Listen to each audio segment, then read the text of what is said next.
રાજ્યપાલ આચાર્ય દેવવ્રતજીએ જૂનાગઢ કૃષિ યુનિવર્સિટીના પ્રાકૃતિક કૃષિ મોડલ ફાર્મની મુલાકાત લીધી.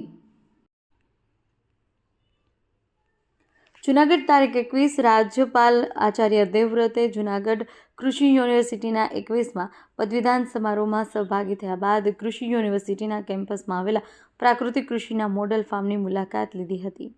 જૂનાગઢ કૃષિ યુનિવર્સિટી દ્વારા પ્રાકૃતિક કૃષિ અંગે સંશોધન હાથ ધરવા માટે જુદા જુદા પ્રયોગો થતા હોય છે, જેની રાજ્યપાલ આચાર્ય દેવવ્રતે મુલાકાત લીધી અને તેમણે આ પ્રાકૃતિક કૃષિ મોડલ ફાર્મનું નિરીક્ષણ કર્યું.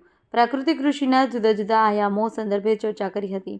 રાજ્યપાલ આચાર્ય દેવવ્રતજીએ આ મુલાકાત દરમિયાન મહારાણા પ્રતાપ હોર્ટિકલ્ચર યુનિવર્સિટીના vice chancellor doctor S K. Malhotra, Junagadh કૃષિ યુનિવર્સિટીના vice chancellor doctor V P. Chovatiya, collector Anilkumar Ranavasiya, વિસ્તરણ શિક્ષણ નિયામક એન.વી. જાદવ, રજિસ્ટ્રાર વાય.એચ. ગિલાણી સહિતના ઉપસ્થિત રહ્યા હતા.